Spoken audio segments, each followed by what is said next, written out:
Hello, hello, hello. So I'm just going to try a slightly different way of presenting information. I'm very much in my experimental phase of providing feedback and ideas. I just wanted to express a little way that I approach orchestration and arranging that can just help kind of clarify a few different things. So thank you, Hamish, for providing this song as a little bit of a little testing grounds. We won't really get into the nitty gritty nature of it. But I just want to bring attention to this very simple concept of melody, harmony, and rhythm. So effectively, melody, harmony, rhythm, we're looking for either these in just isolation or in combination is fine too. So for example, your accompaniment might have some melody in this, and in this piece, da da dee da da dee da da dee da da da da da. That's the melody I can hear quite strongly in the accompaniment when Hamish is playing some very beautiful guitar. So it's not necessarily melody of vocal of like someone singing. It's just a melody that you can hear. It's like, to me, I visualize it like the ocean. For me, it's like the top of the ocean. Da da do dee dee do dee dee do dee da da. The harmony is really just how we're moving in a vertical space. So whilst we got the melody, da da da da da da. Let me just turn that off. Whilst we got the melody, right?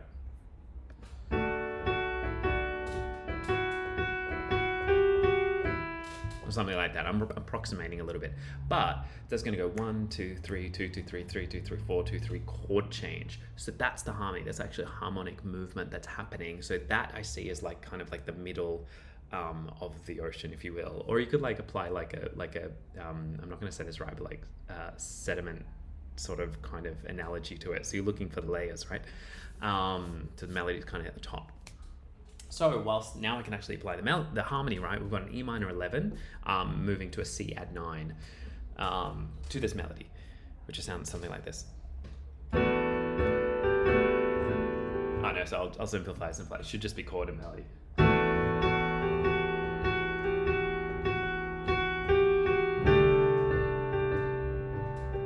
So right now I'm not even touching orchestration. I'm not even like looking at decoration, not looking at decoration, coloring, nothing. I'm really going, what is the top of this? What's the middle? Yeah. Then we start to move into rhythm. Now, rhythm can mean many different things. Rhythm can just mean, do I want a pa, pa, pa, pa, pa, or a pa, chi, pa, chi, pa, chi, pa, chi? Or do I actually want to talk about harmonic rhythm? Harmonic rhythm in this case it's quite slow, okay? So to have a dynamic, so we can talk in rhythm in terms of dynamic or static, okay? So a more dynamic, this is on a spectrum, a more dynamic rhythm will have more changes frequently. A more static rhythm will have less changes. I see this harmonic rhythm quite simple. It's undulating for a good reason. It's sort of a lullaby kind of nature, and its intention is to calm or to reassure, I guess you could say. So harmonically, that's kind of supporting it in the fact that it's just two chords to begin with that are just moving around very slowly. Now, we're talking about chords in two different ways, right? In terms of the rhythm. So it's one thing to talk about how is it progressing, but it's another thing to talk about where are the chords actually moving in the cycle, okay? So because I could go through 3 chords before I hit that C, okay? Therefore, I'm creating a more dynamic chordal rhythm, okay? So I could go.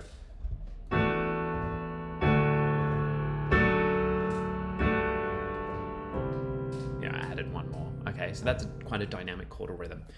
And then, of course, I can talk about the actual accompaniment rhythm, which is slightly getting into the arranging orchestration zone. We could do like a straight 3.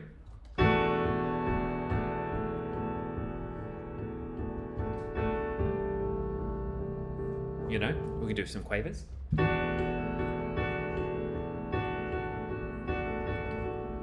You notice that I'm actually looking at rhythm now in terms of the again, coming back to the ocean, like how many fish are moving right now, if you like. So I'm not putting the melody in though, okay? I'm not putting the melody because I'm thinking about that later. So I'm just kind of trying to work out the sandwich, so to speak. All right. Now, here's something that I don't talk about as much. Usually I'm going to talk about melody, harmony, and rhythm, because melody is going to be the thing that, kind of coats the whole thing.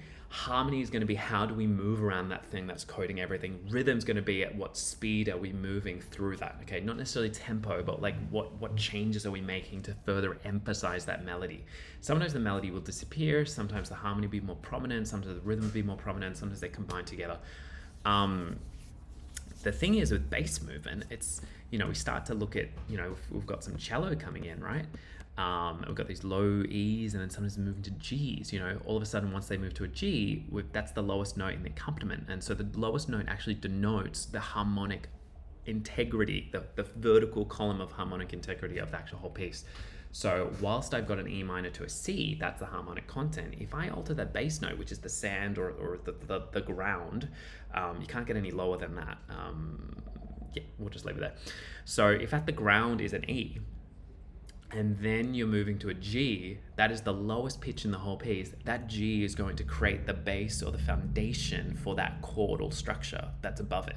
So in this case, we've got an E, which actually should be E minor 11. That's just came across poorly because of MuseScore, to the C.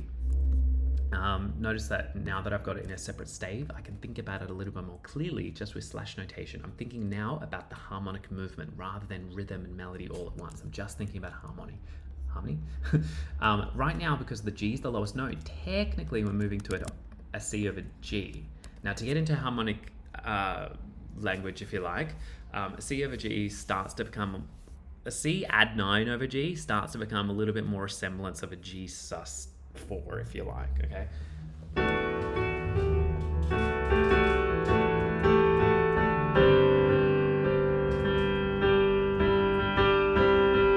Yeah, sort of changes a little bit. So this is where I say just be really, really honest about what your lowest notes are and find out how that actually changes the melody. Because if this is a C for 4 bars and then the harmony is actually an A, G in the bottom note, right? The A chord is not in the C chord. No problem with that, by the way, but it does change the kind of color. Makes it a slightly bit more soul contemporary, which sort of is not really fitting the tone of this piece currently. But you could go for like a D or of A, So.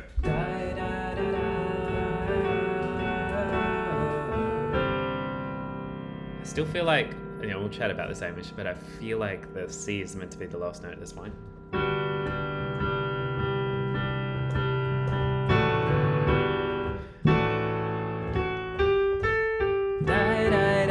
So you could use that bass note as a melody as well, so therefore you're sandwiching the melody and the bass note. Now, just as a very side note, sometimes it can be quite uninteresting to have the melody be the same note as the bass note. It doesn't create as much sort of harmonic variance and sort of musical interest. So anyway, this was meant to be a few minutes, but it's clearly gone a bit longer. Just something I want to work with you guys on, or just let you know that it's possible to just sort of bring down the simplicity of your entire composition from a structural perspective. Work out your structure from a vertical plane. I love working panorama view because I can see it from left to right. It's very clear to me. But it means that when I'm working here, I can go, in my simple melody, I can record my melody, which would be the top notes of this. So for example, and then I can get the bottom notes of this, okay? Just like that, more or less. Now, technically, I want to simplify it to its basic sort of essence. So, that's not meant to be pits, but bear with me. It's still pits anyway. Technically, it's just a bunch of E, right? It's just long E, okay? Because we're not getting, with bass movement, we're not necessarily getting into rhythm, okay? Because once you actually start arranging the rhythm at the bass, you're actually getting to orchestration. So I guess the sort of bottom line here is that, start to think of music in this sort of sound spectrum before you even start thinking about orchestration. It can just help build the structural integrity of your whole piece. And then to me, orchestration's like, you're dressing it up, you're popping on some clothes or something, or I don't know. You're putting, I don't know, I have no idea what analogies you want to use. But when you look at it from melody, harmony, rhythm, it can really help to simplify. Of course, as we move into melody, you might start to bring in this accompaniment, this melody of the actual lyric. but not necessarily. Right now, we're still thinking about, you know, the structural integrity of the whole piece. But there's no, you know, there's no reason why you can't sort of go melody. Okay. As a side note, once you actually start building a melody here, you right here have the essence of a lead sheet, okay? Because once you get more confident in this, all you need to do is copy this melody note into this rhythm chart, yeah? And that you got a lead sheet right there. I can see da da da da, and more importantly, I know what the chords are, so then I can improvise something around those chords, and it can just help you save a bit of time. You know, not that you always want to save time, but just something to be mindful of. All right, I'm going to fix these chords, and I'm going to clarify some of the harmonic movement through this piece with Hamish. And thank you for being a bit of a guinea pig and letting me talk at you for a little bit of time.